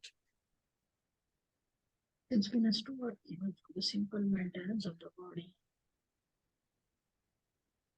Since one has to work even for the simple maintenance of the body, the prescribed duties for the particular social position and the quality are so made that that purpose can be fulfilled. Yajna means Lord Vishnu or the sacrificial performances. All sacrificial performances also are made for the satisfaction of Lord Vishnu. The Vedas enjoins Yajna vai Vishnu. In other words, the same purpose is served whether one performs prescribed yajnas or directly serves Lord Vishnu. Krishna consciousness is therefore the performance of yajna is as it is prescribed in this verse. The Varnashram institution also aims at satisfying Lord Vishnu. Varnashrama Acharavata Yeah, Purusha Varnashram Achara Purusha Vishnur Para Aradhyate. Uman Vishnur Aradhyate. Therefore, one has to work for the satisfaction of Vishnu.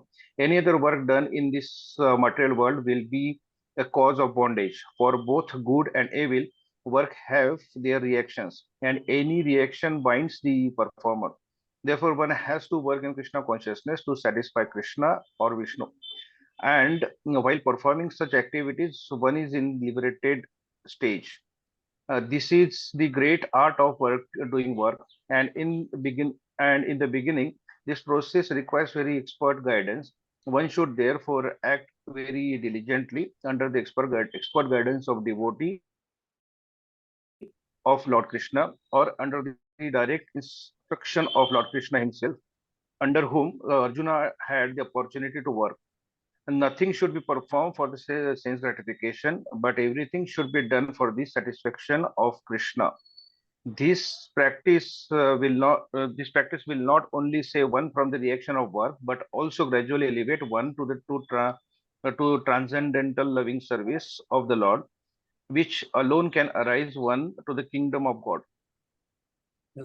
So Prabhupada is highlighting the importance of guidance.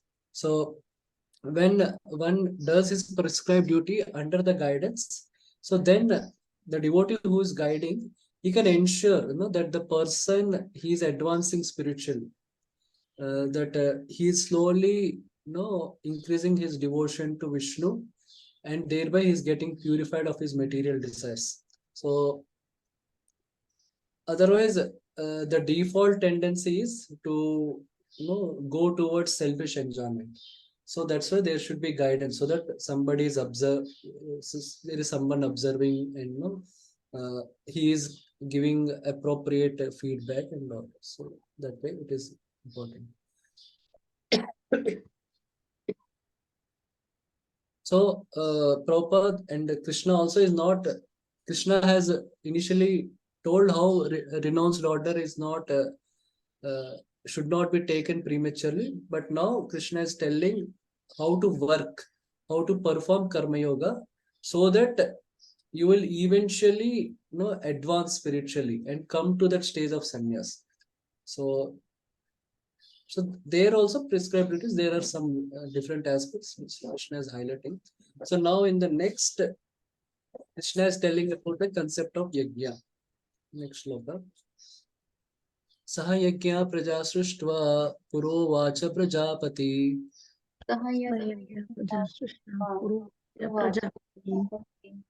anena prasavishyedam eshavostvishta kamaduk. Anena prasavishyadbham Isho Vosva In the beginning of creation, the Lord of all creatures sent forth generations of men and demigods, referring to Prajapati, along with sacrifices for Vishnu, and blessed them by saying, "Be you happy by this yajna sacrifice, because its performance will bestow upon you everything desirable for living happily and achieving liberation." So it's both for living happily and achieving liberation.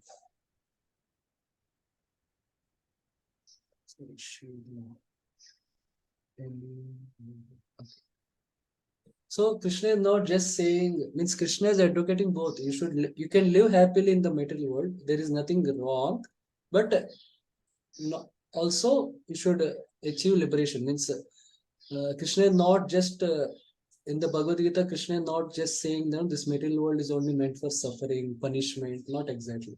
So have a stable life in the material world, have some fulfilled life, but also work on liberation and spiritual advancement. So initially Prabhupada is speaking about how Vishnu is the Supreme Lord, giving some quotations from Bhagavatam. Then Prabhupada is explaining this. I'll read it. The Lord created this material world to enable the conditioned souls to learn how to perform yajnas, sacrifices for the satisfaction of Vishnu, so that while in the material world they can live very comfortably without anxiety. And after finishing the present material body, they can enter into the kingdom of God. That is the whole program for the conditioned soul. By performance of yajna, the conditioned soul gradually becomes Krishna conscious and become godly in all respects. So performing yajna means in which Vishnu worship is always there. So when these yajnas are performed, which are given in the Vedas, which are given by the Prajapatis, which are given in the Vedas, then slowly the conditioned soul will also advance spiritually. And he will have a comfortable life without anxiety. So this is the system given by Krishna. So Prabhupada is highlighting in the last about Sankirtan Yajna, how it is prescribed for Kali Yuga and all. Now, Krishna is more explaining the concept of Yajna. Devan bhavayate na te deva bhavayantuva. Devan bhavayata tinena te deva bhavayantu va. Parasparam bhavayanta shreya param avapsyata. Parasparam bhavayanta shreya param avaptasya. So, Shreyas Prabhu, can you read translation in perfect? Yes, Prabhuji. Translation: the demigods, being pleased by sacrifices, will also please you, and thus, by cooperation between men and demigods, prosperity will reign for all. Purport: the demigods are empowered administrators of material affairs. The supply of air, light, water, and all other benedictions for maintaining the body and soul of every living entity is entrusted to the demigods, who are innumerable assistants in different parts of the body of the Supreme Personality of God. Their Parts of pleasures the body. of the body of the Supreme Personality of Godhead. Their pleasures and displeasures are dependent on the performance of yajnas by the human being. Some of the yajnas are meant to satisfy particular demigods, but even in so doing, Lord Vishnu is worshipped in all yajnas as the chief beneficiary. It is stated also in Bhagavad Gita that Krishna himself is the beneficiary of all kinds of yajnas. Bhoktaram yajna tapasam. Therefore, ultimate satisfaction of Yajnapati is the chief purpose of all yajnas. When these yajnas are perfectly performed, naturally the demigods in charge of the different departments of supply are pleased, and there is no scarcity in the supply of natural products. Performance of yajnas has many side benefits, ultimately leading to liberation from material bondage. By performance of yajnas, all activities become purified as it is stated in the Vedas. Chandogya Upanishad 7.26.2. Ahara Shuddhav Sattva Shuddhav Dhruva Smriti Lambhe Sarva Granthinam Vipramoksha. By performance of yajna, one's eatables become sanctified, and by eating sanctified stuffs, one's very existence becomes purified. By the purification of existence, finer tissues in the memory become sanctified, and when memory is sanctified, one can think of the path of liberation, and all these combined together lead to Krishna consciousness, the great necessity of present-day society. Okay, thank you. So here Prabhupada is making this point that even though some of the yajnas are meant to satisfy particular demigods, but even so doing, Lord Vishnu is worshipped in all yajnas as the chief beneficiary. So yeah, sometimes yajnas may be performed for material purposes. That means in the broad Vedic culture and karma yoga. So there are many yajnas to attain this planet, that planet, to get this particular opulence, to get education, all this. There are many things, many rituals and all. But there is always that the chief beneficiary is Vishnu. Always this element of Vishnu worship is always there. So that will ensure that the performer of that yajna is purified. So in that way, it ultimately leads to liberation. Okay, and also they get their desires fulfilled. So that way, both are ensured. So it is like like the citizens are mandated to pay taxes to government. So then the government, in terms, it takes that money and it provides security in terms of army, and it provides facilities of water and different infrastructure, roads and all. So in that way, both are peaceful. Like the government is able to do its own prescribed duty, and when the citizens also do their prescribed duty of paying tax, both will live in harmony. Like the government gets its resources and it can do it, and the citizens are also getting their needs fulfilled through government.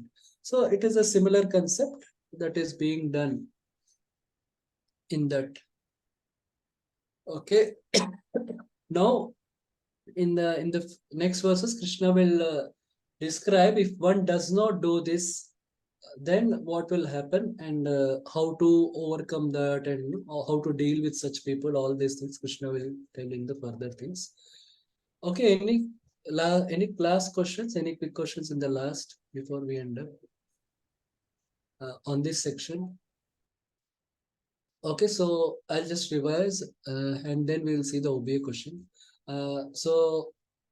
Initially, the third chapter, this section starts with the confusion of Arjuna. Initially, he asks a biased query: why are you making me fight, which is a very ghastly thing? And then he asks it in more clear terms, whether should I do karma yoga or jnana yoga? Then Krishna tells, I describe both karma yoga and jnana yoga. Both are proper process, and both have a particular qualification. Then Krishna tells that see, if you just abstain from fighting and you take sannyas, it's not going to help you, because sannyas means he should fix his consciousness on Brahman. Then only you'll get success. And if you don't do your prescribed duty, you will not be purified. So it is taking you nowhere. So then Krishna gives one by one reason. So first is the soul inherently is active, and in the material situation, it is active through modes of material nature. In the influence of material nature. So this is first reason. Soul is inherently active. So better be active through proper prescribed duties than to be active whimsically. Yeah, first I'll reverse, then we can take question. Second is, if you prematurely take sannyas, you will become a pretender, because if you're contemplating on sense gratification instead of transcendence, so you'll create disruption and all. We saw how also current society these problems are there, Christian abuse and all. So then the third reason, Krishna tells that even you cannot properly maintain yourself if you prematurely renounce. So these are three reasons, and then Krishna tells better you perform karma yoga through using your working senses. But yeah, Prabhupada tells it should be done under guidance, and it has to be also, there should be sense control. There should be sense control, and one has to focus also on the worship of Vishnu. So all these things are important even while doing prescribed duties.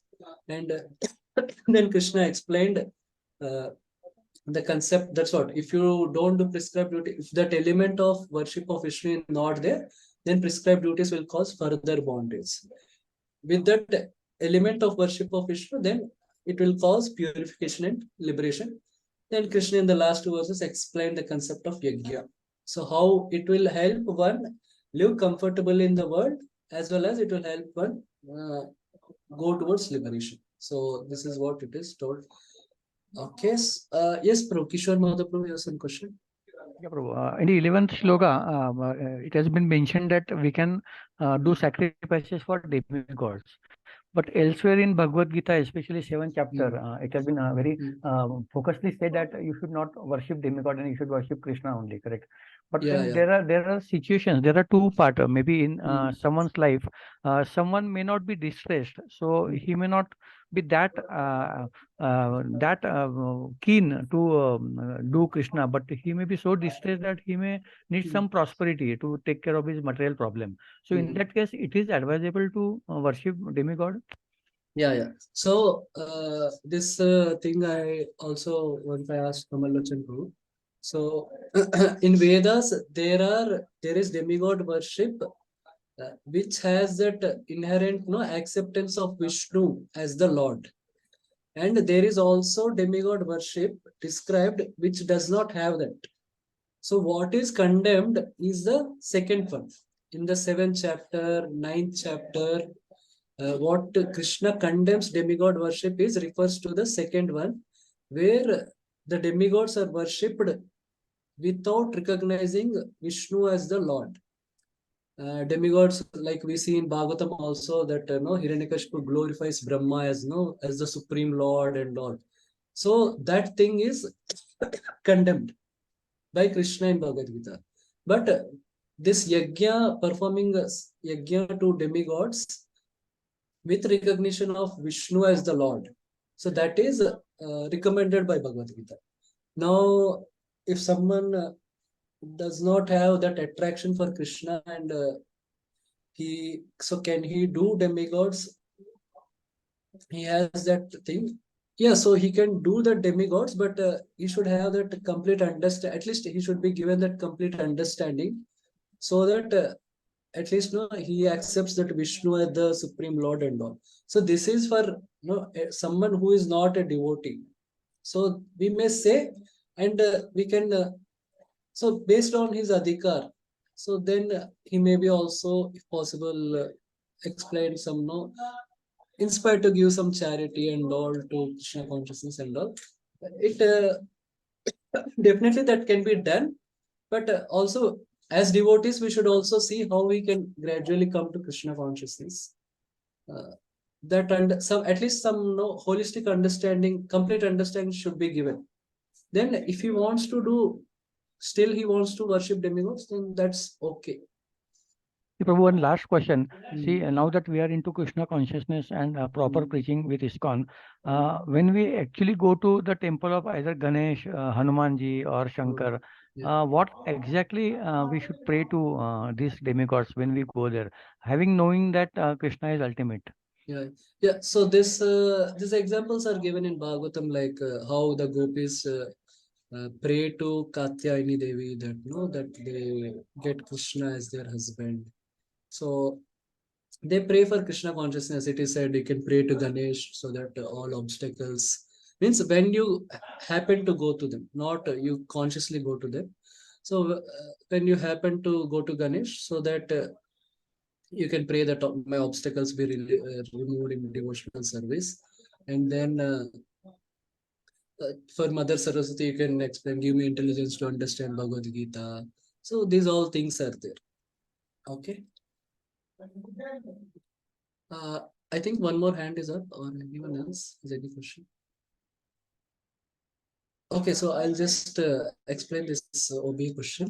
So this OBA question, one question is related to the second chapter. So the question is, explain in your own words the process of sense control by Krishna consciousness with reference to verses purports, cited analogies and examples from Bhagavad Gita 2.54 to 68. Okay, I'll just explain that. Yeah. So initially, yeah, so this is there, how to do sense control. So this verse tells one should not entertain the desires based on mental concoction, and one should focus on the Atma. So this is one aspect of sense control.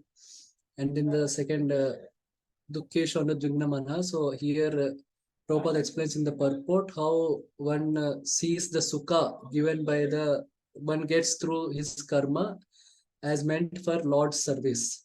So that way one will not be inspired to enjoy the sukha he gets. So that also will help in sense control. Okay, this is not that. So then here the tortoise example is given. One should separate the senses from sense objects, and the senses have to be engaged internally, not externally. So this is the verse. And here this verse tells not just engaging the senses, not just removing the senses from sense objects, but also one should develop a higher taste. One should do devotion to Lord, because of which he will develop a higher taste, and the taste for and the desire for enjoying sense objects also will go away. So that is there. Yeah. So the Matpara verse is there here. And here, that's what, while doing sense control also one should be careful, because senses are very strong. Yeah, so here the devotion to Lord, Mat Paraha, so that is there. And here that whole science of how senses can distract us is there. So based on this, one can understand it is better to nip at the bud. It's better to avoid dhyayato only. So that way sense control can be done. So that is there.